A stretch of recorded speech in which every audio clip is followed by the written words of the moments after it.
Hello welcome back guys. आज की video में हम कवर करेंगे TDS return based on GST जो बेस्ड ऑन होगी हमारी जीएसटी 7 और जीएसटी 8। ये हमारी जीएसटी प्लेलिस्ट की 9th वीडियो है। हम 8 वीडियो ऑलरेडी कवर कर चुके हैं। जिन्होंने नहीं देखी प्लीज जाके उस वीडियो को देखिए और अपनी नॉलेज को गेन कीजिए।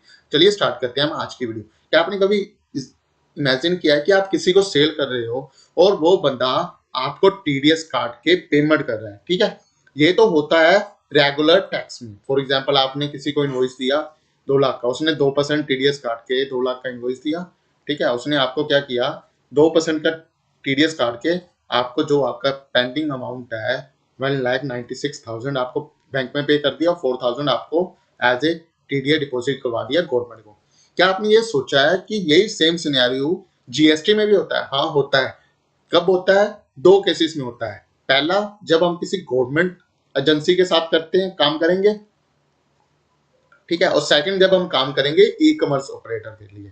ठीक है, हम गवर्नमेंट एजेंसी को जितनी भी सेल करेंगे ड्यूरिंग द मंथ, वो क्या करेगी, टीडीएस काट के हमें पेमेंट कर देगी, बट वो टीडीएस इन फॉर्म होगा जीएसटी फॉर्म में, जिसका बेनिफिट हम eight the time of GST payment में ले सकते हैं। और सेम ई कॉमर्स में हम टोटल सेल करेंगे ई कॉमर्स प्लेटफॉर्म पे, और वो ई कॉमर्स प्लेटफॉर्म जैसे अमेजोन, फ्लिपकार्ट, वो क्या करेगा, हमें पेमेंट कर देगा अब टीडीएस का अमाउंट करके, जिसका यूसेज हम eight the time of GST payment कर सकते हैं।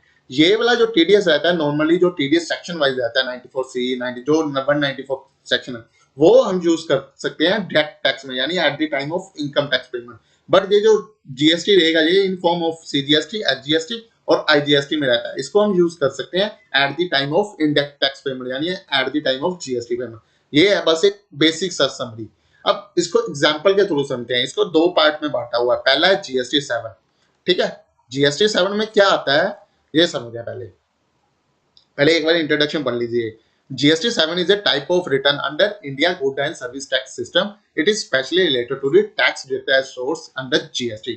बस इस चीज को आपसे कभी भी ड्यूरिंग द इंटरव्यू पूछा जाए ना, तो आपने इतना सा आंसर देना है। अब उसके आगे वो आपके पार्टिकुलर यानी इनकी बेसिक समरी क्या होती है, कैसे इस आंसर को आपने रेलिवेंट बनाना है, तो आपने सिंपल सा आपने अपने माइंड में भी और अपनी नॉलेज पर्पस के लिए ये बस ऐसे जाना, इसका पर्पस क्या है। Filing return by person required to deduct TDS under GST. ठीक है, पर्पस ये हो गया। कौन फाइल करेगा? गवर्नमेंट एजेंसी और notified person who deduct TDS. कौन कौन करेगा इस रिटर्न को file? Government agency. Government agency कब फाइल करेगी? जब हम टीडीएस, जब हम ड्यूरिंग द मंथ उस बंदे को कोई ना कोई सप्लाई देंगे। ठीक है, अब समझते हैं गवर्नमेंट एजेंसी कौन कौन सी। ठीक है, बिल्कुल ध्यान से, वन सेकंड, शायद कहीं मिस हो गया मेरे से। गवर्नमेंट एजेंसी आप लिख लीजिए, डाटा तो बनाया था। लोकल अथॉरिटी कोई भी एजेंसी, जैसे आप मैं बात कर लेता हूँ जैसे एम्स की। एम्स भी एक गवर्नमेंट बॉडी है। ठीक है, हम अपने पार्लियामेंट की बात कर ले कि जिन पे हमें रेगुलर, जैसे गवर्नमेंट एजेंसी वो जिन पे कंपनी एक्ट, पार्टनरशिप एक्ट और जो भी हमारे कंप्लायंसेस होते हैं जीएसटी के, वो एप्लीकेबल नहीं होते। हाँ, इनका जीएसटी में रजिस्ट्रेशन होना मैंडेटरी होता है, बट अदर कंप्लायंसेस इन पे एप्लीकेबल नहीं होते। ठीक है, गवर्नमेंट एजेंसी की आप गूगल करके आप उसकी एग्जांपल भी पढ़ सकते हो कि क्या क्या जो आप कह सकते हो कि गवर्नमेंट एजेंसी को कैसे डिफाइन किया हुआ है हमारे एक्ट्स में। अब इसमें टीडीएस का रेट क्या रहता है? 2%, 1% इन form of CGST and 1% HGST, या अगर सीजीएसटी जीएसटी नहीं है, इंटरस्टेट सप्लाई है, तो 2% आईजीएसटी में। ड्यू डेट क्या रहती है? 10th of the following month. For example अगर अप्रैल की रिटर्न फाइल करूंगा तो उसकी नेक्स्ट रिटर्न फाइलिंग डेट रहेगी 10th of the May. Form name क्या रहता है? जीएसटी 7। और इसकी पेनल्टी क्या रहती है? 100 रुपीज सीजीएसटी, 100 रुपीज एचजीएसटी में, और मैक्सिमम पेनल्टी 5,000 जा सकती है। हम सबको पता है कि अगर हम जीएसटी 3B की फाइल ना करें तो उसकी मैक्सिमम पेनल्टी 10,000 तक है, और पर डे की जो पेनल्टी है उसकी 50 रुपीज पर नॉर्मली और 20 रुपीज जो नील रिटर्न किया। बट इस केस में 200 रुपीज पर डे की है, बट मैक्सिमम शूट है कि 5,000 की है। अब एक सिनेरियो के थ्रू समझाता हूँ कि आपको क्या होगा, कि कैसे होगा। फॉर एग्जांपल एक पब्लिक वर्क है, मैं एम्स ही ले लेता हूँ इसको, और आप सप्लायर हो एम्स को, आप मशीनें बेचते हो, कुछ भी कह लो, आप अल्ट्रासाउंड की मशीनें कह लो या कुछ एक्सरे कह लो। अब जब आप एम्स को सेल करें तो इस पर तो जीएसटी लगेगी नहीं ना, जो भी, क्योंकि आप मेडिकल प्रोडक्ट्स या कुछ ऐसी गवर्नमेंट एजेंसी को सेल करते हो उस पर जीएसटी लगता है। बट इन फॉर्म ऑफ हमें दिखाना पड़ता है कि पेमेंट जो है, यानी पेमेंट सोर्स, गवर्नमेंट का क्या कहना है कि पेमेंट सोर्स क्लियर हो। अब इस मान लो इसने सप्लाई करी है एक मशीन, वो उसकी वर्थ है 5 लाख।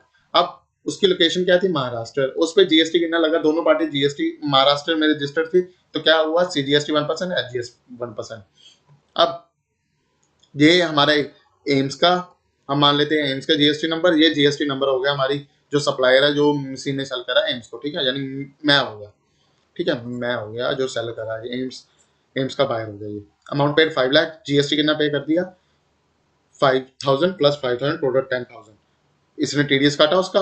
अब जैसे ही एम्स अपनी जीएसटी 7 फाइल करेगा, ये 10000 है ना, मेरे ऑटोमेटिकली क्रेडिट हो जाएगा मेरे किसमें, कैश लेजर में। कैश लेजर के बारे में सबको पता होगा कि एक लेजर होता है जिसमें आप अपना कैश को एज ए यूज कर सकते हो फॉर इंटरेस्ट, लेट फीस और यहाँ कुछ DRC 3 में, विच कैन ये यूज टू पे जीएसटी।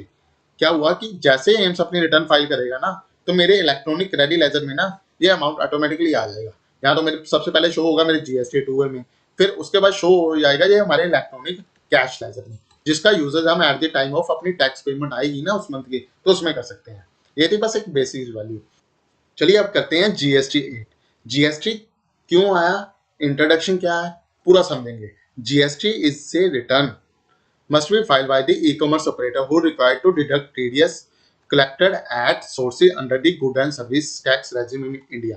अब डेफिनेशन तो ये होगी, जीएसटी 8 में टीडीएस कौन काटता है, ई कॉमर्स ऑपरेटर। कौन, ई कॉमर्स ऑपरेटर, जैसे हमारे Amazon हो गए, फ्लिपकार्ट, ठीक है, देन हम मीशो कह सकते हैं, मिंत्रा कह सकते हैं। इन ई कॉमर्स ऑपरेटर का जो सेल करता है ना, ई कॉमर्स उसकी पेमेंट जब भी करेगा ना, वो टीडीएस काट के पेमेंट करेगा, ठीक है। अब आगे बढ़ते हैं, सिनेरियो एक सिनेरियो के थ्रू समझते हैं हम। जैसे ई कॉमर्स ऑपरेटर है फ्लिपकार्ट, एबीसी ट्रेडर उसका सेलर है, यानी हम जो भी, मैं हूँ एबीसी ट्रेडर, जब मैं किसी दूसरे B2C कस्टमर को माल बेच रहा हूँ, मैं किसके थ्रू बेच रहा हूँ, ई कॉमर्स ऑपरेटर के थ्रू। फॉर एग्जाम्पल यहाँ पे एक बायर है मेरा, ठीक है, बी मैं हूँ, ए मेरा बायर है, मैंने इसको सेल करी, ठीक है, इसके थ्रू सेल हुई, यहाँ पे पेमेंट भी अब इसके थ्रू, चैनल के थ्रू ही इसको पास पहुंचेगी। अब क्या करेगा, जब भी फ्लिपकार्ट, ठीक है, इसके ए से पैसे आएंगे, बी मेरे को देगा, तो वो टीडीएस काट के पेमेंट करेगा। अब उसने मैंने टोटल मंथ में उसको सेल करी 1 लाख की, मंथ कौन सा था, अप्रैल। टीसीएस का रेट क्या रहा, क्योंकि अब दोनों बायर है, सेम स्टेट है, तो 0.5% है जीएसटी और 0.5% ही सीजीएसटी। अब जीएसटी सप्लायर का ये रह गया, ठीक है, gross value 1 lakh, TCS collected हो गया उससे 0.5 और अप्लाइड 25, ठीक है। अब टीसीएस उससे कलेक्ट हो गया, टीसीएस विल बी कलेक्टेड, जो सेलर का क्या इफेक्ट होगा, तो उसके जो भी 2A में है ना, उसमें ऑटोमेटिकली शो हो जाएगा, क्योंकि उस केस में पहले जीएसटी 7 के केस में क्या लगता था, जी और टीडीएस, क्योंकि वो काटता था। इस केस में क्या लग रहा है, टीसीएस। हम जब eight the time of purchase sale करेंगे ना, तो ऑटोमेटिकली उससे टीसीएस रिकवर कर लेंगे जिनको हम सेल कर रहे हैं।